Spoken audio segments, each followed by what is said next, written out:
Hello guys, দেখো এই দাদা দেখবেন কি সুন্দর গান করছে আর ওর মা তো দৌড়ে হ্যাঁ বাবু, তুই পড়াতে বাড়ি চলে এসেছিস? আয় বাবা আয়। হ্যাঁ বাবু বল। আবার বলছে হ্যাঁ মা, কি হয়েছে দরজা বাবু, তোর খুলে খুব দেখো খিদে তো। পেয়েছে বল। হাবুল এসেছে, চড় মেরে দিল।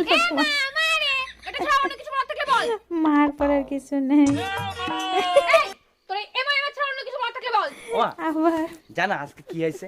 কি হয়েছে বাবা? আজকে আমি পড়তে খুব গেছিলাম। সুন্দর ভিডিও। আরে আমার সোনা বাবাটা। তারপর তারপর যখন পড়তে গেছি, মাস্টারের বাড়ি গিয়ে দেখি কেউ উঠেনি। তারপর তারপর তারপর গিয়ে দেখি মাস্টার ওর বউরে ধরে ধরে ঘুমিয়ে আছে। আমি বলতে নেই বাবা, তুমি পড়াশোনায় মন দাও। তারপর কি হলো?